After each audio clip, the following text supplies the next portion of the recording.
Has to do with networking for introverts, which, yeah, I tend to be a situational extrovert. I can actually get myself ramped up if I need to get into a conversation with folks in different settings. But yeah, by and large, I'm kind of an introvert in my own way of being and moving through the world. I certainly get recharged by myself. I don't get recharged in crowds necessarily.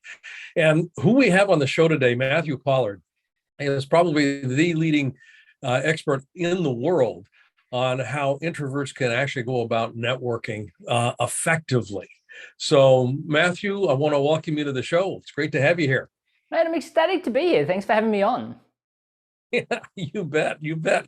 Now, yeah, just this notion of introverts networking. And when you and I first met on the Office Hours broadcast that David Meltzer and I do, I was very intrigued with how you were positioning this because there was a lot of efficacy to it. I mean, you have a pretty good roadmap for how folks that don't have a natural predisposition to kind of being out there can actually get themselves out there and actually leverage pretty effectively their networks. So, a couple of questions here, and I'll start with, because this all kind of folds into how do we keep businesses growing and keep our businesses themselves viable. And every business for me has a soul. So when you hear the term the soul of business, kind of what does that bring up for you? And then we'll kind of look at the networking component to that. Yeah, absolutely. And it's interesting when I think about the soul of any small business, a lot of times businesses don't have a soul, and it's not from a lack of want when we first start our business. It's that usually when we think about our goals for our business, they read more like, I want this because I want to make this much money. I want this because I want this many clients, as opposed to I want this because I want to have this much of an impact on these types of people that have these specific needs. And what happens is that means we go out and we network, and it becomes very much like, oh, what is it you do? Well, I'm in sales and marketing. Oh, I had a really bad experience with a sales trainer once in the past. And now you're like, oh, but I'm different. You've got to try me. Or you say you're in marketing and they're like, oh, I need a marketer. How much do you cost? And now you're talking about that. And all of a sudden you start to feel like you're trying to have conversations with people that are coming across as, hey, I'd love to have you as a client because I'm just dying to buy a brand new car, as opposed to I'm really passionate about helping this demographic of people. I mean, that's why I got into business for myself. I mean, in truth, everyone listening could have done something else. You chose to do this. There has to be passion behind it. But the problem is, more often than not, our struggle to articulate it means that we come across as our business not having a soul. And then we feel, even if we're succeeding over time, that we don't have a soul. And it's all stemming from the same issue, that we don't know how to communicate our value in a way that separates ourselves from a commodity box. And, it's as simple as saying something like, what is it that you do? Well, I'm the rapid growth guy, which is what I call myself, that separates myself from everyone else, because what's that? And then when they ask, I say, well, one of the things I just love to see is an amazing introverted service provider with enough talent, skill, and belief in themselves to start their own business. But what I find more often than not is I just hate seeing them stuck in that endless hamster wheel of struggling to find interested people, setting themselves apart and making this sale. Do you know anyone like that? And all of a sudden they're like, wow, this person really cares, as opposed to this person just wants my money. That to me is the soul of a business. If you can't communicate why you truly care, well, why should anyone care about you? Yeah, spot on. Yeah. A mentor of mine years ago said something to the effect of, people don't care what you think until they know how much you care. And that kind of sums that whole thing up in a nutshell here.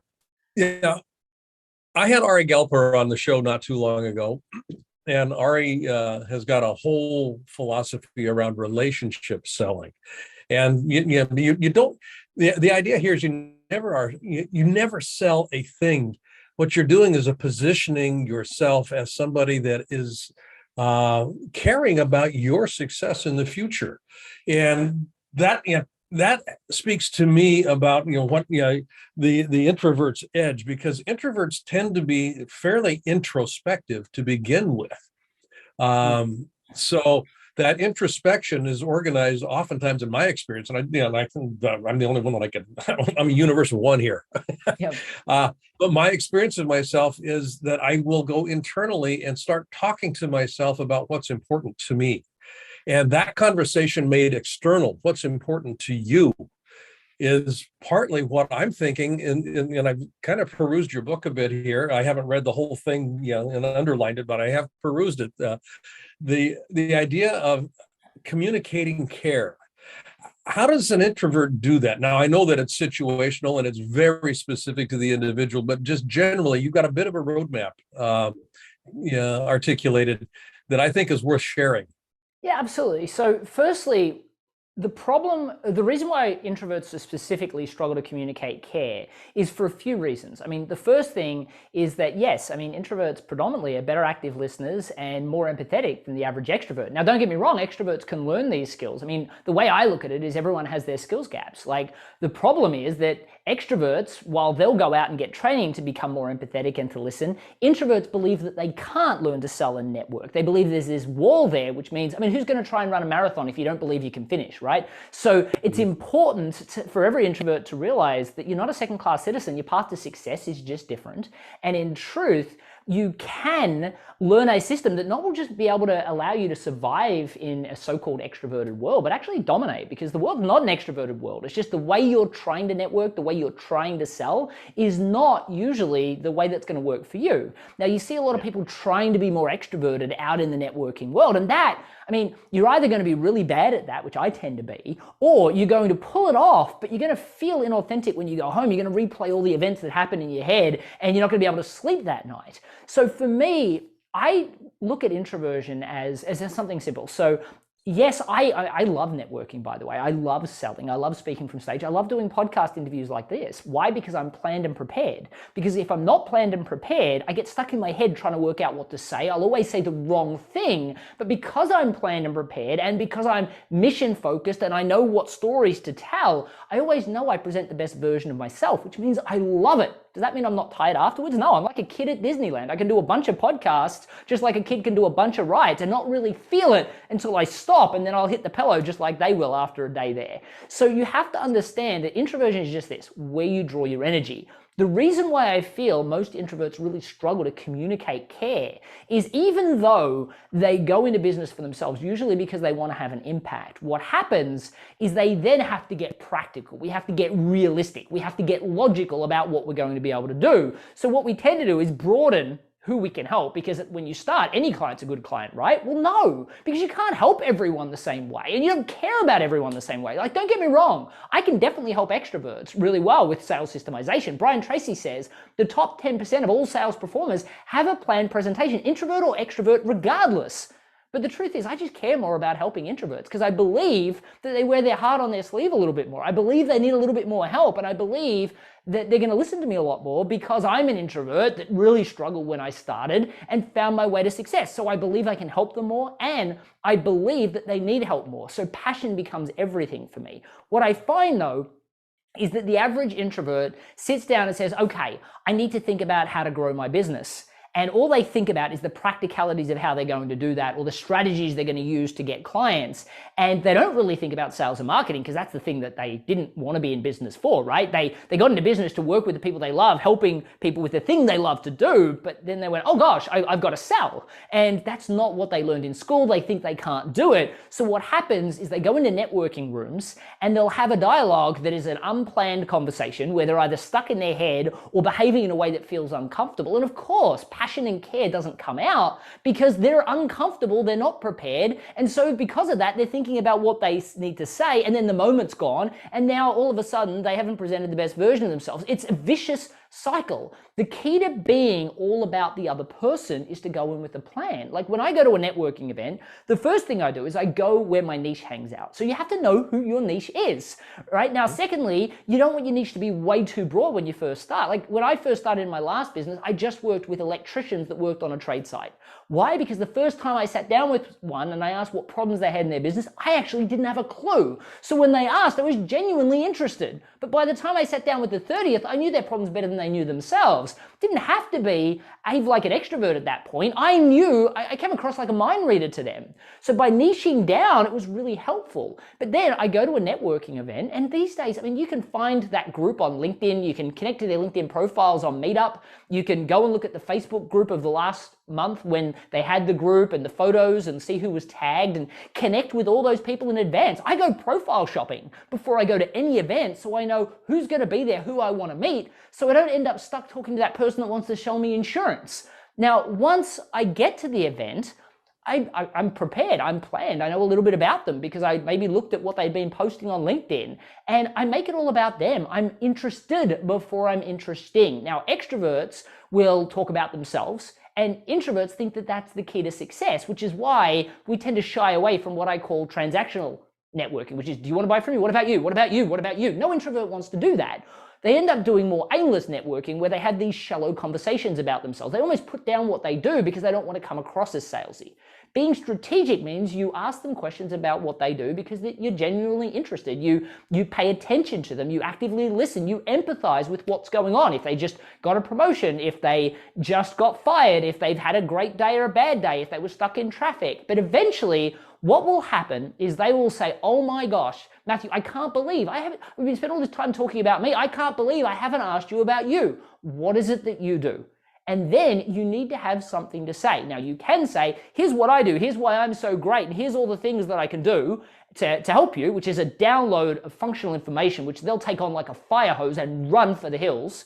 Or you can do what a lot of other people do, which is try and elicit a problem within them and then start coaching them on the fly. And they're like, hang on a second, I just met you. How dare you do this? Or you can speak about your passion and mission for serving that community and then go into a story. And the science behind story is powerful, that really transitions that conversation into something that, again, is relatable to them.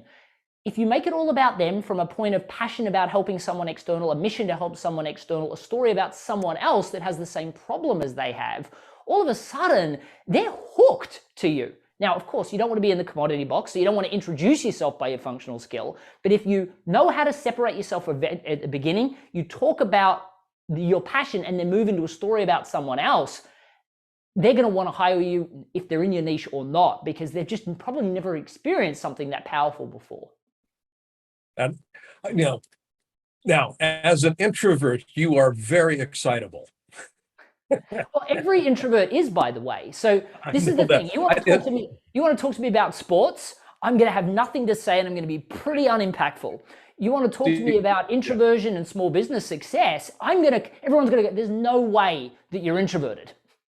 Right. And that's what I wanted to mark out, because everything that you're organizing around has to do with tapping into that thing that's important to you. For the sake of what? I want to make a difference. I want to make a difference. How do I make a difference? How do I best make a difference? How do I position making a difference so that you can really appreciate that I can make a difference with you? I mean, I can get excited about that. And it's evident in the way that you position everything that you're talking about here.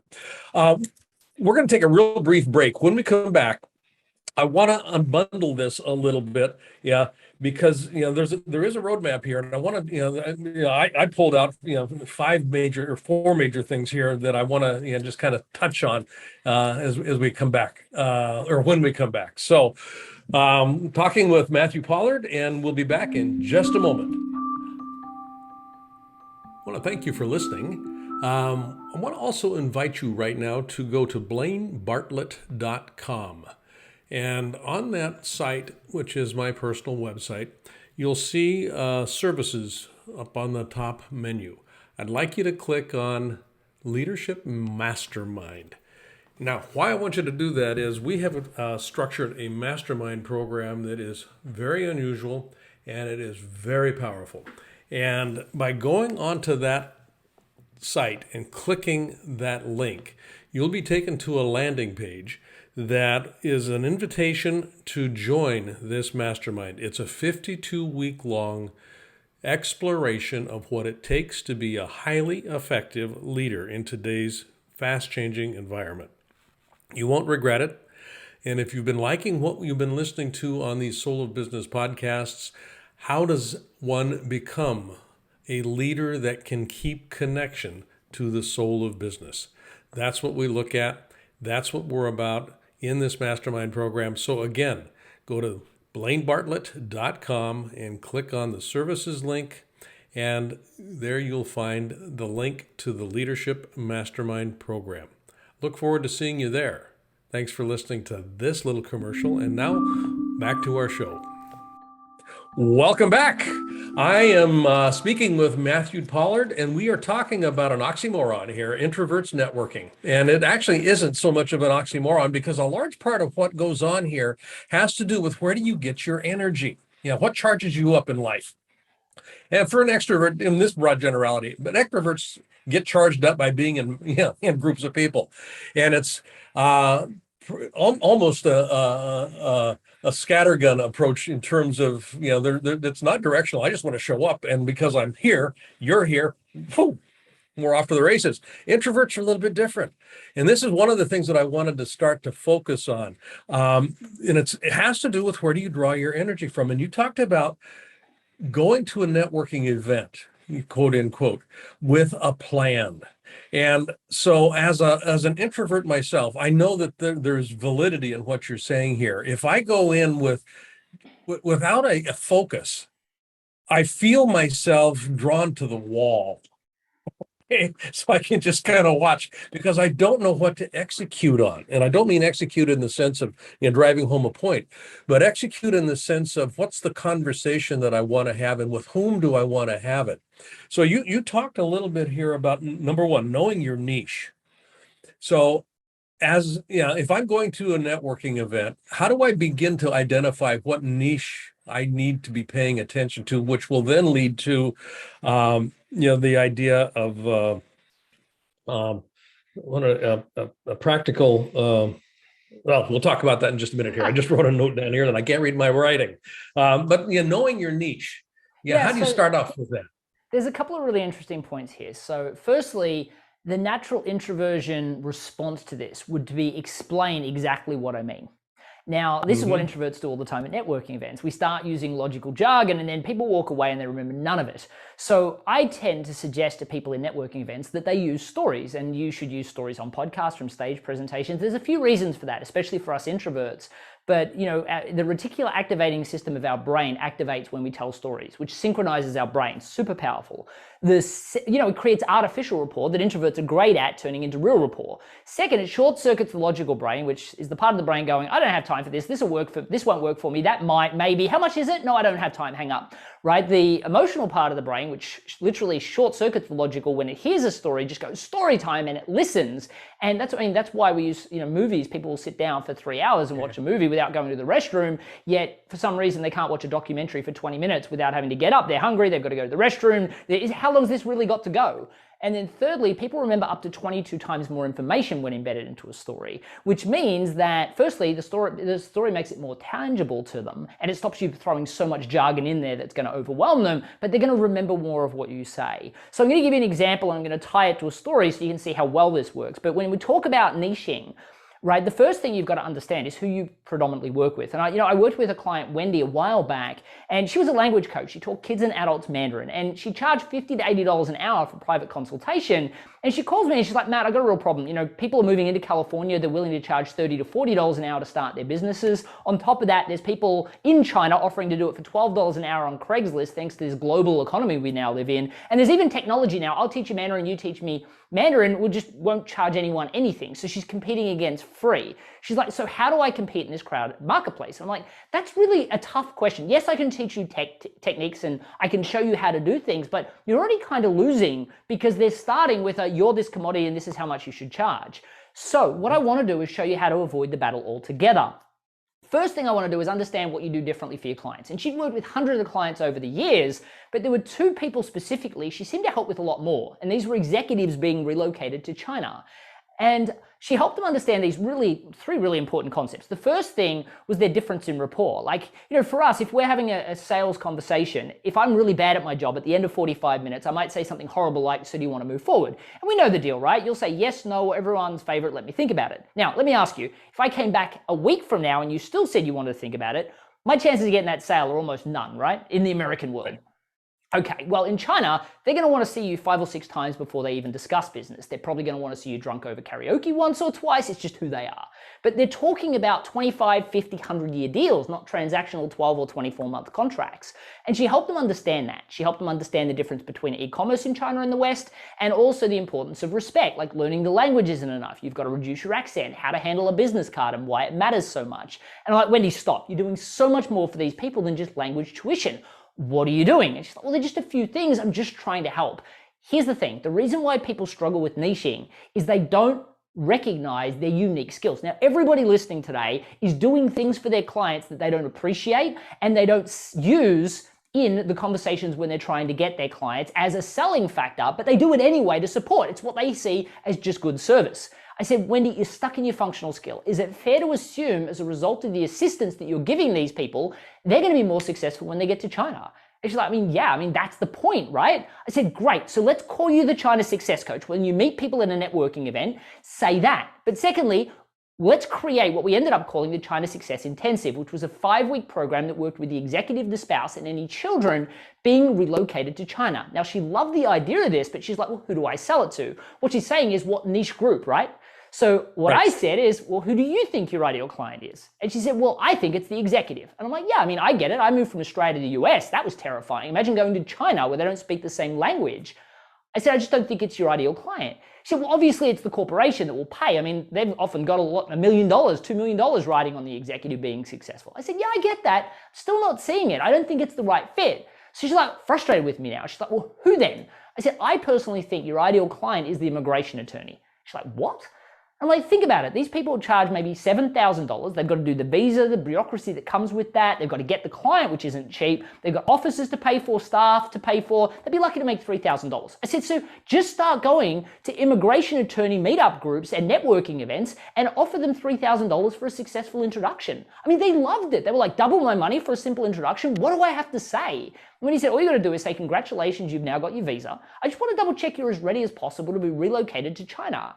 And they'd be, I think we're good, overconfident executive. We've got our place sorted now. We've got our visa, thank you. We're learning the language. Kids are getting pretty good at it too. I think we're set. And all they respond with is, there's actually a lot more to it than that. I think you need to speak to the China Success Coach.